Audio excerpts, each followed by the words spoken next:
इच्छा या कथेचे आत्तापर्यंत आपण 7 भाग बघितले. यामध्ये बघितले की केयूर आणि अनन्या दोघांची ठाण्यावरून कोकणातील नागलोली या गावी बदली होते. कंपनीकडून बदली झालेली आहे. 2 दिवस सुट्टी काढून अनन्या ठाण्याला गेलेली आहे.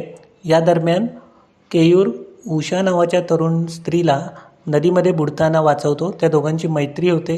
ते दोघे बीचवर फिरायला जातात, हॉटेलमध्ये जातात, ॲडलॅबला जातात. आता मंगळवारच्या दिवशी मात्र उषाची आणि केयूरची भेट होत नाही. त्यामुळे त्याच्या मनाला हुरूर लागते. इथपर्यंत आपण बघितलं. आता आपण पुढे बघू.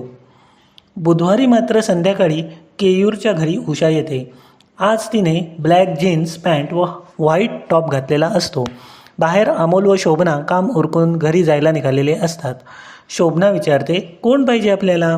उषा म्हणते, केयूर आहे ना आत, मला त्याला भेटायचे आहे. शोभना म्हणते, होय साहेब आतच आहेत. उषा बंगल्याची डोअरबेल वाजवते. केयूर दार उघडतो. अमोल व शोभना दोघेजण केयूरला जातो म्हणून सांगून बंगल्याच्या बाहेर पडतात. अमोल विचारतो शोभनाला, या मॅडम कोण गावात नवीनच दिसत आहेत. शोभना म्हणते, काय माहिती, अनन्या मॅडम बरोबर कंपनीत कामाला आल्या असतील. त्यानंतर अमोल आणि शोभना दोघेजण निघून जातात घरी. इकडे उषा बंगल्यात येते. तिला जीन्स व टॉपमध्ये बघून केयूर तिच्याकडे बघतच बसतो. उषा विचारते, काय पाहतोस, मला आत ये वगैरे सांगशील की नाही? केयूर म्हणतो, सॉरी ये ना आत ये बस. उषा म्हणते, ते दोघंजण कोण होते? केयूर म्हणतो, ते येथे कामाला आहेत, अमोल व शोभना. अगं पण मी हे काय बघतो आहे? उषा म्हणते, का? केयूर म्हणतो, आज एकदम जीन्स आणि टॉप उषा छान नाही का दिसत? केयूर म्हणतो, आज तू इतकी सुंदर दिसत आहेस की काय सांगू. उषा म्हणते, मुद्दामच आज चेंज केला, मी उगाचच काकूबाई वाटायला नको. केयूर म्हणतो, काल नाही भेटलीस? उषा सांगते, मी जरा बिझी होते, पण तू का नाही आलास? केयूर म्हणतो, असं न बोलवता मी कसा येणार काही कारणाशिवाय? उषा म्हणते, मी नाही का येते तुझ्याकडे, ते जाऊ दे, आजचा तुझा प्लॅन काय आहे? केयूर सांगतो, काही नाही, आता जरा न्यूज ऐकत बसणार होतो. उषा म्हणते, किती अरसिक आहेस रे, एक सुंदर मुलगी बरोबर असताना तुला न्यूज बघाव्याशा वाटतात? केयूर म्हणतो, मला काही सुचत नाही गं, तूच सांग काय करायचं ते, मला येथील जास्त कुठची माहिती नाही. उषा म्हणते, मी एवढी गाईड असताना तुला कसली चिंता, चलाच मोरली हिलवर जाऊ. वरपर्यंत गाडी जाते, तेथेच एका हॉटेलमध्ये डिनर घेऊ. केयूर म्हणतो, किती वेळ लागतो तिथे पोचायला? उषा म्हणते, फार नाही, आपल्याला इथून 1 तासावर ते अंतर आहे. केयूर तयार होऊन जोशी काकांना फोन करतो की आज पण मी बाहेर डिनरला जातो आहे. अधूनमधून हे बाहेर डिनरला का जात आहेत असा प्रश्न जोशी काकांना पडतो, पण ते काही विचारत नाहीत. केयूर आणि उषा दोघेजण गाडीतून निघतात.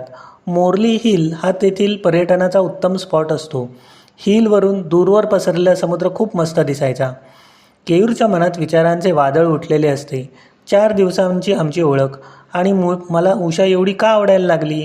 माझे तिच्यावर प्रेम तर नाही ना बसले, की मला उगाचच असे वाटते आहे? या विचारांच्या वादळात केयूरचे लक्ष विचलित होते. गाडी एव्हाना हिलची चढण चढत निम्म्यावर आलेली असते.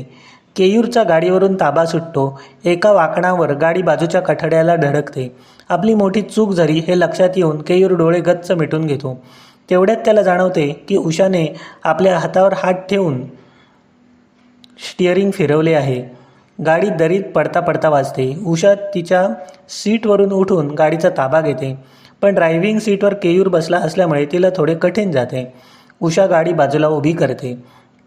हिलवर जाण्यासाठी केलेला रस्ता बऱ्यापैकी रुंद असतो, त्यामुळे त्यांच्या गाडीच्या बाजूने तुरळक वाहतूक चालू असते. उषा रागावून विचारते, कोणत्या विचारात होतास? ड्रायव्हिंग करताना मन शांत नको का ठेवायला? केयूर म्हणतो, मी तुझाच विचार करत होतो. उषा म्हणते, माझा? तो कशासाठी? केयूर म्हणतो, मी तुला आत्ता सांगणार नव्हतो. आपली फक्त 4 दिवसांची ओळख आहे, त्यामुळे इतक्यात असं तुला काही सांगणं योग्य नाही. जाऊ दे, आता आपण पुढे जाऊ. उषा म्हणते, 4 दिवसांची ओळख असली म्हणून काय झाले? आपण चांगले मित्र आहोत.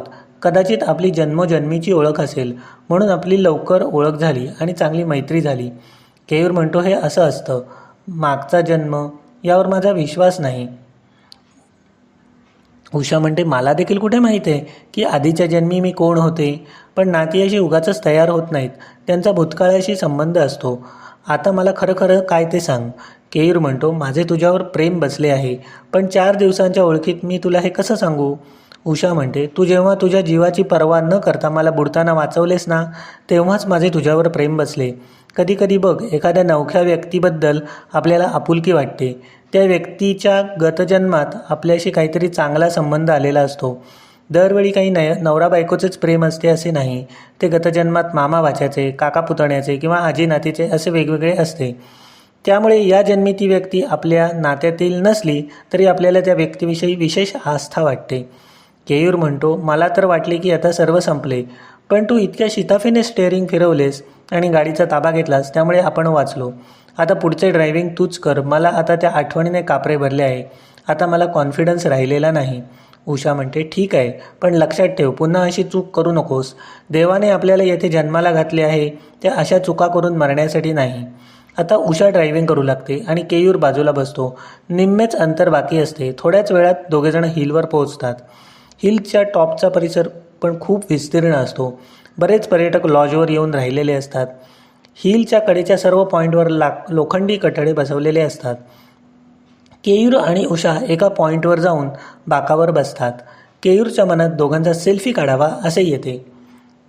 तर मित्रांनो, आता आपण इथेच थांबूया.